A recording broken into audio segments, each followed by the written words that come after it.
ധാർഷ്ട്യം ജനത്തോട് കാണിച്ചു എന്ന് തന്നെയാണ് ഇക്കാര്യത്തിൽ എൻ്റെ അഭിപ്രായം. അക്കാര്യത്തിൽ CPM പോലും സംശയമുണ്ട് എന്ന് ഞാൻ വിചാരിക്കുന്നില്ല. കാരണം CPM തിരുവനന്തപുരം ജില്ലാ സെക്രട്ടറി ആയിട്ടുള്ള വി ജോയ് തന്നെ കഴിഞ്ഞ ദിവസം ഇക്കാര്യത്തിൽ പാർട്ടിക്ക് ഒരു വീഴ്ച സംഭവിച്ചിട്ടുണ്ട് എന്ന് തുറന്ന് സമ്മതിക്കുകയും ചെയ്തിട്ടുണ്ട്. നോക്കൂ, എന്താണ് യഥാർത്ഥത്തിൽ വഞ്ചിയൂരിൽ സംഭവിച്ചത്? വഞ്ചിയൂർ എന്ന് പറയുന്നത് വളരെ പ്രധാനപ്പെട്ട ഒരു സ്ഥലമാണ്. തിരുവനന്തപുരം നഗരം അറിയുന്ന എല്ലാവർക്കും അറിയാം, വളരെ പ്രധാനപ്പെട്ട ഒരു സ്ഥലമാണ് വഞ്ചിയൂർ എന്ന് പറയുന്നത്. വഞ്ചിയൂരിന് തൊട്ടടുത്താണ് മാതൃഭൂമിയുടെ ടെലിവിഷൻ ചാനലിൻ്റെ ഹെഡ്ക്വാർട്ടേഴ്സ്. ഞാൻ അവിടെ 10 വർഷം ജോലി ചെയ്തിട്ടുള്ള ആളാണ്. അപ്പോൾ ആ വഞ്ചിയൂർ എന്ന് പറയുന്ന സ്ഥലത്ത് ഒരു കൂറ്റൻ സ്റ്റേജ് പടുത്തുയർത്തുന്നു. ഈ കൂറ്റൻ സ്റ്റേജ് എന്ന് പറയുമ്പോൾ ഒരു സംശയവും വേണ്ട, അതൊരു കൂറ്റൻ സ്റ്റേജ് തന്നെയാണ്. അതിൻ്റെ ദൃശ്യങ്ങളൊക്കെ സോഷ്യൽ മീഡിയയിൽ അവൈലബിളുമാണ്. കാരണം KPSCയുടെ നിങ്ങളെന്നെ കമ്മ്യൂണിസ്റ്റാക്കി എന്ന നാടകം അന്ന് രാത്രിയിൽ ആ സ്റ്റേജിൽ അരങ്ങേറുന്നുണ്ട്. ഒരു പ്രൊഫഷണൽ നാടകം അരങ്ങേറണമെങ്കിൽ ആ സ്റ്റേജിനുണ്ടാവേണ്ട വീതിയും വിസ്താരവും ഒക്കെ പ്രേക്ഷകർക്ക് ഊഹിക്കാൻ കഴിയും. അങ്ങനെ ഒരു സ്റ്റേജ് പണിതുയർത്തണമെങ്കിൽ രാവിലെ തന്നെ പണി തുടങ്ങണം. അപ്പോൾ രാവിലെ മുതൽ തന്നെ വഞ്ചിയൂർ ഈ പറയുന്ന സ്റ്റേജിൻ്റെ പണി ആരംഭിക്കുന്നു. അപ്പോൾ മുതൽ ട്രാഫിക് ബ്ലോക്ക് ഉണ്ടാകുന്നു. വഞ്ചിയൂർ ഒരു വളരെ പ്രധാനപ്പെട്ട സ്ഥലമാണെങ്കിലും അവിടുത്തെ ഒരു ഇടുങ്ങിയ റോഡാണ്. ആ റോഡിനെ രണ്ടായി വിഭജിച്ചിട്ട് 2 വരി പാത എന്നൊക്കെ നമുക്ക് പറയാമെങ്കിലും അതൊരു ഇടുങ്ങിയ റോഡ് തന്നെയാണ്. അതിലെ ഒരു വരി പാത പൂർണ്ണമായും ബ്ലോക്ക് ചെയ്യപ്പെടുന്നു എന്നുള്ളതാണ്. എന്നിട്ട് അവിടെ ഒരു വലിയ കൂറ്റൻ സ്റ്റേജ് പടുത്തുയർത്തുന്നു. അതിന് മുമ്പിൽ ധാരാളമായി 100 കണക്കിന് ചെയേഴ്സൊക്കെ ഇങ്ങനെ അടുക്കി വെച്ചിരിക്കുന്ന ദൃശ്യങ്ങളൊക്കെ ഇപ്പോൾ അവൈലബിൾ ആണ്. അപ്പോൾ രാവിലെ മുതൽ തന്നെ ഈ ബ്ലോക്ക് ആരംഭിക്കുന്നു. പാതിരാത്രിയാണ് ഈ നാടകം അവസാനിക്കുന്നത്. അപ്പോൾ അങ്ങനെ നോക്കുമ്പോൾ ഏതാണ്ട് ഒരു 10-18 മണിക്കൂറോളം ഈ പറയുന്ന വഞ്ചിയൂർ എന്ന് പറയുന്ന വളരെ സെൻസിറ്റീവായ തിരുവനന്തപുരത്തിൻ്റെ ഒരു ഭാഗം പൂർണ്ണമായും ട്രാഫിക് ബ്ലോക്ക് ആയി മാറുന്നു എന്നുള്ളതാണ്. ഇന്ന് മാത്രമല്ല, നമ്മൾ ശ്രദ്ധിക്കേണ്ട ഒരു കാര്യം എന്ന് വെച്ചാൽ ഈ സെക്രട്ടേറിയറ്റിൻ്റെ തൊട്ടടുത്താണ് ഈ വഞ്ചിയൂർ എന്ന് പറയുന്ന സ്ഥലം എന്ന് പറയുന്നത്. അപ്പോൾ ആ ഭാഗത്തെ ഈ വഞ്ചിയൂർ ഭാഗത്തുണ്ടാകുന്ന ട്രാഫിക് ബ്ലോക്ക് എന്ന് പറയുന്നത് ആ നഗരത്തിൻ്റെ പൊതുഗതാഗതത്തെ പൂർണ്ണമായും ബാധിക്കുമെന്നേ. എന്ന് മാത്രവുമല്ല, വഞ്ചിയൂർ എന്ന് പറയുന്ന സ്ഥലത്തിൻ്റെ ഒരു പ്രത്യേകത എന്താ? ഈ സ്റ്റേജ് കെട്ടിയിരിക്കുന്ന വഞ്ചിയൂർ കോടതിയുടെ മുമ്പിലാണ്. അതുപോലെ തന്നെ വഞ്ചിയൂർ പോലീസ് സ്റ്റേഷൻ്റെ അടുത്താണ് ഈ സ്റ്റേജ് കെട്ടിയിരിക്കുന്നത്. ഈ വഞ്ചിയൂരിൻ്റെ തൊട്ടടുത്ത ജംഗ്ഷനിലാണ് തിരുവനന്തപുരത്ത് ഏറ്റവും പ്രധാനപ്പെട്ട ആശുപത്രിയായിട്ടുള്ള ജനറൽ ആശുപത്രി ഉള്ളത്. ജനറൽ ആശുപത്രിയുടെ തൊട്ടടുത്താണ് കണ്ണാശുപത്രി ഉള്ളത്. വഞ്ചിയൂരിൻ്റെ തെക്കുവശത്തായിട്ടാണ് ആയുർവേദ കോളേജ് ഉള്ളത്. വഞ്ചിയൂരിൻ്റെ തൊട്ടടുത്താണ് ഹോളി ഏഞ്ചൽ സ്കൂൾ ഉള്ളത്. അപ്പോൾ ഞാൻ പറയുന്നത് അതൊരു പ്രവൃത്തി ദിവസമായിരുന്നു. അപ്പോൾ ഒരു കോടതി, പോലീസ് സ്റ്റേഷൻ, 2-3 ആശുപത്രികൾ, ഒരു സ്കൂള് ഒക്കെ പ്രവർത്തിക്കുന്ന ഒരു സ്ഥലത്താണ് രാവിലെ മുതൽ പാതിരാത്രി വരെ ഒരു പാർട്ടിയുടെ ഏരിയ സമ്മേളനത്തിൻ്റെ ഭാഗമായി നടക്കുന്ന പൊതുസമ്മേളനത്തിന് വേണ്ടി റോഡ് അടച്ച് റോഡ് ബ്ലോക്ക് ഉണ്ടാക്കുന്നത്.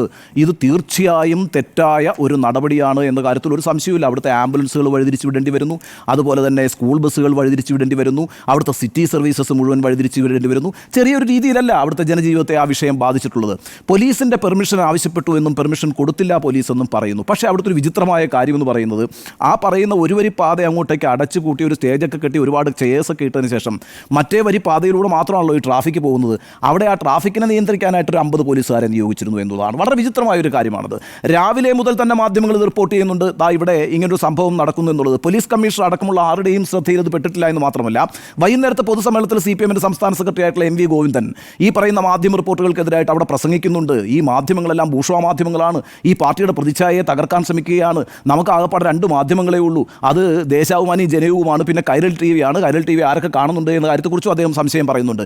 ആ രീതിയിൽ മാധ്യമ വിമർശനം നടത്താനാണ് അദ്ദേഹം ശ്രദ്ധിച്ചിട്ടുള്ളത്. അപ്പോൾ രാവിലെ മുതൽ തന്നെ ഇത് അധികാരികളുടെ ശ്രദ്ധയിൽപ്പെടുത്തുന്നതിനകത്ത് മാധ്യമങ്ങൾ കൃത്യമായ അവരുടെ പങ്ക് വഹിച്ചിട്ടുണ്ട്. എന്നിട്ട് കൂടിയും പോലീസ് അനങ്ങിയിട്ടില്ല എന്നുള്ളതാണ്. ഇവിടെ പോലീസിൻ്റെ ഭാഗത്ത് അതിശക്തമായ വീഴ്ചയാണ് ഉണ്ടായിട്ടുള്ളത്. എന്തുകൊണ്ടാണ് ആ വീഴ്ച സംഭവിക്കുന്നത്? ഭരിക്കുന്ന പാർട്ടിയുടെ ഏരിയ സമ്മേളനമാണ് നടക്കുന്നത്.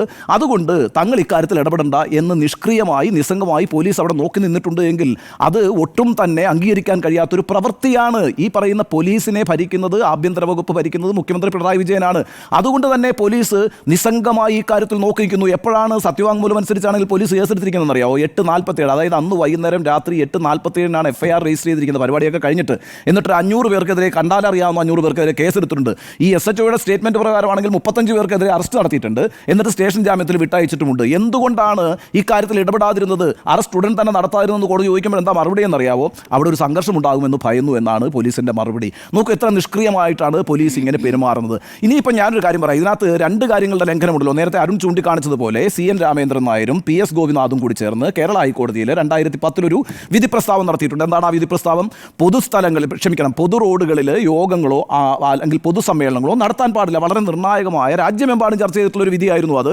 ആ വിധിക്കെതിരായിട്ടും അനുകൂലമായിട്ടും ഒക്കെ ഒട്ടേറെ അഭിപ്രായങ്ങളൊക്കെ ഉണ്ടായിട്ടുണ്ടെങ്കിൽ പോലും പൊതുനിരത്തുകളിൽ യോഗങ്ങൾ, അത് രാഷ്ട്രീയ പാർട്ടികളുടേതായിക്കോട്ടെ മറ്റേത് സംഘടനകളുടേതായിക്കോട്ടെ, അതൊന്നും തന്നെ പാടില്ല എന്ന നിർണായകമായൊരു വിധി ഹൈക്കോടതി 2010 പുറപ്പെടുവിച്ചിട്ടുണ്ട്.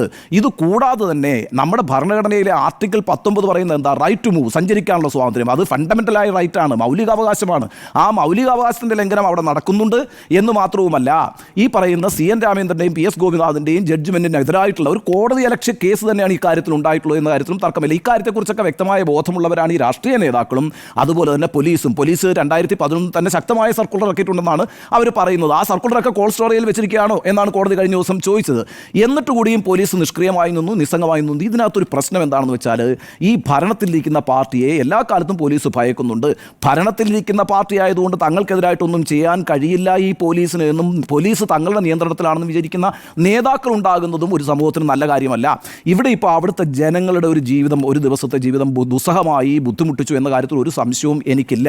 എന്ന് മാത്രമല്ല, CN രാമേന്ദ്രൻ നായരുടെയും PS ഗോപിനാഥിൻ്റെയും വിധിയുമായി ബന്ധപ്പെട്ടൊരു വിചിത്രമായ കേസ് കേരളത്തിൽ ഉണ്ടായിട്ടുണ്ട്. ഓർമ്മയുണ്ടല്ലോ അല്ലേ? 2011 ഈ പറയുന്ന ജഡ്ജ്മെൻറ്റ് നടത്തിയ 2 ജഡ്ജിമാരെ ശുംഭൻ എന്ന് വിളിച്ചതിന് MV ജയരാജൻ എന്ന് പറയുന്ന CPMൻ്റെ ഇപ്പോഴത്തെ ജില്ലാ സെക്രട്ടറി അന്ന് ജയിലിൽ പോയിട്ടുണ്ട്. 28 ദിവസമാണ്, 2 ഘട്ടങ്ങളിലായിട്ട്, 9 ദിവസവും പിന്നെ 19 ദിവസവുമായിട്ട് 28 ദിവസം MV ജയരാജൻ 2015 ജയിൽ ശിക്ഷ അനുഭവിച്ചൊരു കേസ് കൂടിയാണിത്.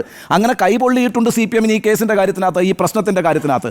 അപ്പോൾ അതൊക്കെ കൊണ്ട് അതിൽ നിന്നും ഒന്നും ഒരു പാഠവും പഠിക്കാതെ ഇപ്പോൾ ഇങ്ങനെ ഒരു എന്താ പറയുക, ഒരു റോഡ് പൂർണ്ണമായും ബ്ലോക്ക് ചെയ്ത് ജനജീവിതത്തെ സ്തംഭിപ്പിച്ചുകൊണ്ട് ഒരു സമ്മേളനം നടത്തുക എന്ന് പറഞ്ഞാൽ അത് ജനങ്ങളോടുള്ള വെല്ലുവിളിയാണ്. സാധാരണക്കാരായിട്ടുള്ള മനുഷ്യർക്ക് അവരുടെ ജീവിതത്തെ ദുസ്സഹമാക്കുന്ന ഒരു പരിപാടിയിലേക്കൊന്നും CPM പോലൊരു പാർട്ടി പോകാൻ പാടില്ല. ഇവിടുത്തെ ഒരു പ്രശ്നം എന്താണെന്ന് വെച്ചാൽ, ഞാൻ വിചാരിക്കുന്നത് ഇതിപ്പം ഒരു എന്താ പറയുക, കേരളത്തിൽ സമരങ്ങൾക്കെതിരായിട്ടുള്ളൊരു നിലപാടല്ല എൻ്റെത്. ഇപ്പം നമ്മൾ ഒരുപാട് സമരങ്ങൾ, റോഡുകൾ ഉപരോധിച്ച് സമരങ്ങൾ നടത്തിയിട്ടുണ്ട് അല്ലേ? റെയിൽ റോക്കോ എന്ന് പറഞ്ഞൊരു സമര രീതിയിൽ റെയിൽവേ ട്രെയിൻ തടഞ്ഞുകൊണ്ട് സമരങ്ങൾ നമ്മൾ നടത്താറുണ്ട്. അത്തരത്തിലുള്ള പ്രതിഷേധ സമരങ്ങളൊക്കെ നമ്മൾ നടത്താറുണ്ട്. എന്തിനാണ് ആ സമരങ്ങൾ നടത്തുന്നത്? നമുക്ക് നമ്മുടെ അവകാശങ്ങൾ നേടിയെടുക്കാൻ വേണ്ടിയും ഭരണകൂടം ഏതെങ്കിലും തരത്തിൽ ജനവിരുദ്ധമായ പ്രവർത്തനങ്ങൾ നടത്തുന്നുണ്ടെങ്കിൽ അതിനെ പ്രതിരോധിക്കാൻ വേണ്ടിയും എതിർക്കാൻ വേണ്ടിയും ഒക്കെ പല രീതിയിലുള്ള സമരമാർഗ്ഗങ്ങൾ അനുഷ്ഠിക്കുന്ന ഒരു സമൂഹം തന്നെയാണ് നമ്മൾ.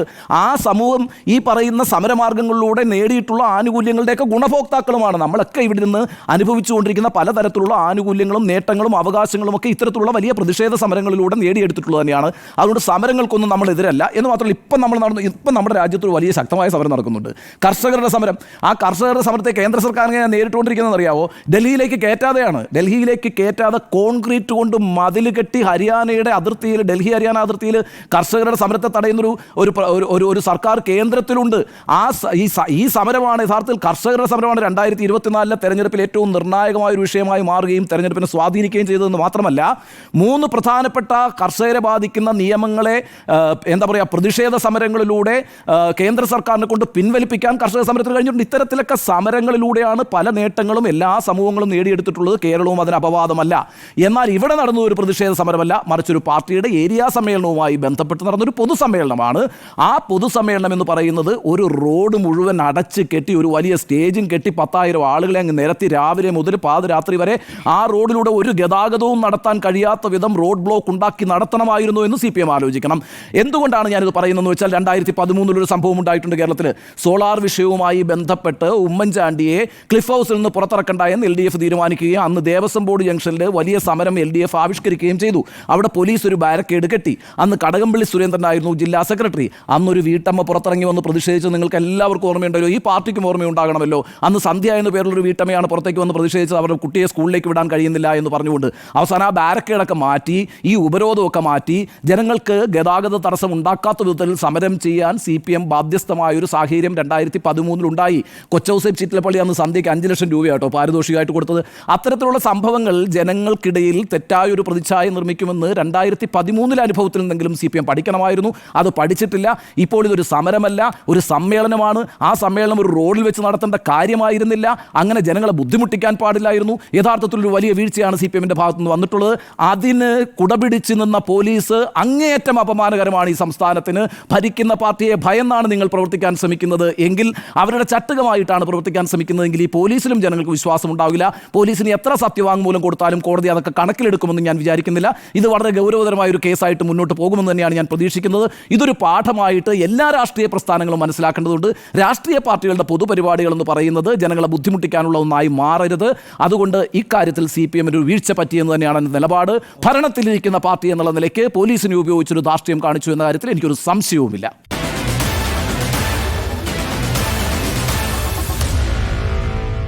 Meet the editors.